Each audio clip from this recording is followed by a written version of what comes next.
What's up guys, my name is Jragon, and today we're going to be talking about boilers, specifically create boilers. I've been giving it some thought and I realized that these guys are very powerful for their size, and I wanted to know how compact I can make a decently high tiered boiler and just see how easily I can make it self-sustainable in a nice and small area. So if you guys have never played the create mod, boilers are very simple. They take water and heat and turn it into power. Although there is a little bit of more nuance than that, mainly just needing enough water to actually generate enough steam, needing enough heat to turn the water into steam, all of that good stuff. But if we put on our engineer's goggles, you can see this thing is getting much more water than it needs, but it doesn't matter, it still generates power anyways. And this is actually the smallest boiler you can make. It is only 4 blocks tall, minus the blaze burner on the bottom, and it only uses one steam engine to generate its entire power pool, which is only 16.3 thousand stress units. But trust me, that is plenty. That'll be able to run a ton of different machines. And obviously on the other side of the spectrum, we have the maxed out boiler, which only requires 2 full-powered mechanical pumps running as fast as possible, and then it requires all of these steam engines to pull out the maximum amount of power. But today what we're going to be focusing on is this guy in the middle, which is a nice 2x2 boiler which goes up to level 4 and generates a nice 65,500 stress units. And this right here is the machine itself. As you can tell, it fits in a nice 5x5x5 area, super compact, very easy, and all of the power gets distributed, and you can draw it out all through this one gearbox right here. Alright, and this is everything you'll be needing to make the machine today. Very nice, very easy, and not super expensive. Now you don't need the stressometer, but I do like to have one put down just right here, just so we can see how many stress units we are piling up. So I will leave that there for the time being. So in any of the corners you want to use, keep in mind that wherever corner you use this on, the power output will be in the middle of the side that it's connected to. So what we're going to do is we're going to put down a 2x2 fluid pipes right there. And then we're going to put 3 more above that on the right side, making sure that it is touching the edge of the bounding box. We're going to remove this middle pipe just for a second, and we're going to put down a mechanical pump right here. Make sure it is turned so the arrow is facing away from the 2x2 of fluid pipes. Then we're going to put down 1 more fluid pipe right here. And to make sure these 2 don't connect, we are going to encase this pipe like so, and put down a fluid tank right there. We're then going to replace that fluid pipe just like so. And on top of all of the non-cased fluid pipes, we are going to put down a cauldron. 2 blocks above those cauldrons, there's going to go a decent amount of cobblestone. This can be any block you want. I'm just using cobblestone because it is very easy to get a lot of. Under all that cobblestone, you're going to put down a few pieces of pointed dripstone, making sure that there is at least 1 above each cauldron. Then you're going to outline the blocks like so, making sure that there is no openings. We're then going to put down our blaze burners in the opposite corner of the 2x2 of fluid pipes, and we're going to leave 1 singular block between the blaze burner and the fluid tank for a moment. And the reason why we're going to do that is because with the mechanical arm, we do need to right click each and every one of these blaze burners, and just leaving that gap makes it a ton easier to do. We're then going to go up 3 blocks, so we are in line with the outline of the lava farm. And while we are up here, we can take all of our lava buckets, and we can put these guys down just like so. We are then going to grab all of our gearboxes, and we're going to put them down like so. In this corner, opposite of the blaze burners, we're going to put down one of the vertical gearboxes, making sure that it is facing like that. Another gearbox connected to that just like so. And then 1 normal gearbox attached to that.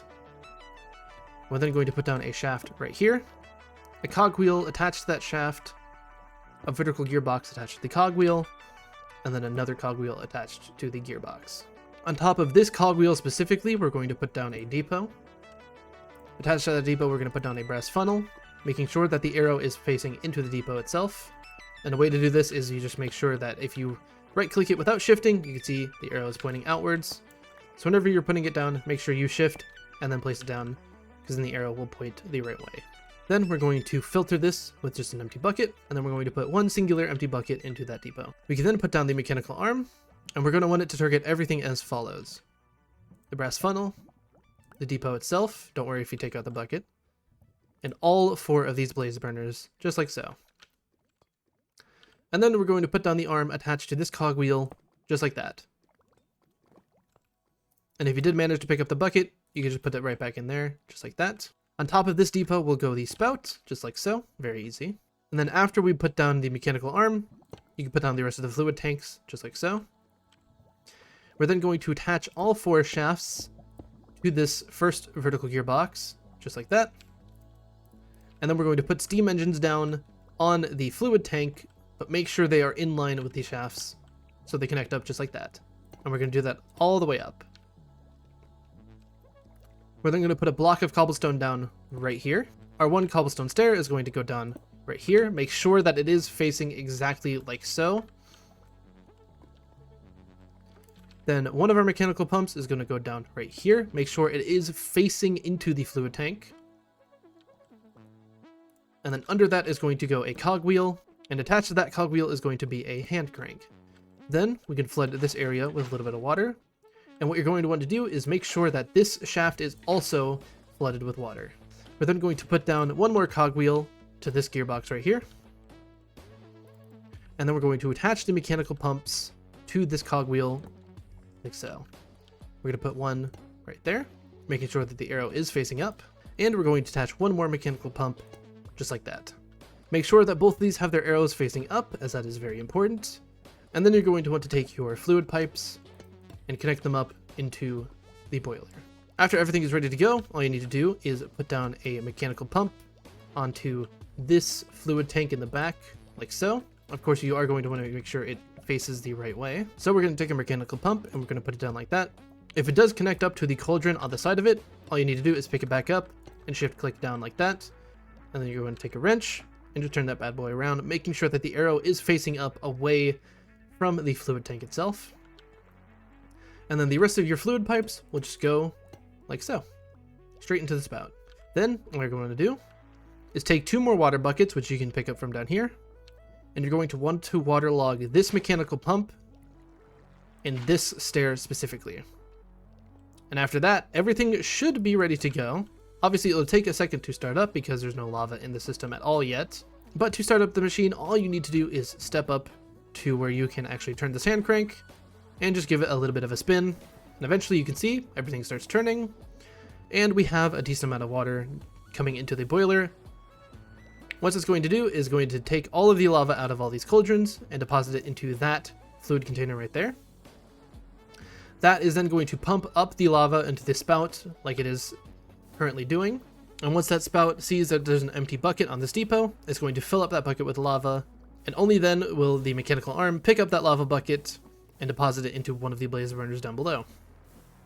And it'll do this until all 4 blaze burners have a piece of lava in them, which I think we got enough lava for. We did not. As you can see, fills it back up, goes down right there, picks it up, and then bam, into the last blaze burner. And as you can tell, we have a boiler status level 4. We have 65,500 stress units.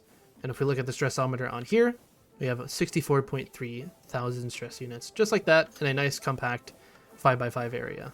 But once everything is done, that is all you need to do, and you should have your boiler up and ready to go. But once you're done, obviously all the power comes out of this little gearbox right here. And that's why I like this design so much, as it is very compact. You can see every little detail from this one gearbox itself. You can peek down there, see if there's any lava. If there isn't, you can look in all the cauldrons and see if there's any backup here. You can see if the lava bucket in front of you is full, if the mechanical arm is doing its job, if the boiler is doing its job. And you can see if all of the different shafts are turning due to the steam engines. You have access to the hand crank, which allows you to turn back on the machine in case anything turns off. And you have a nice infinite water source as well to go with it. But there you go.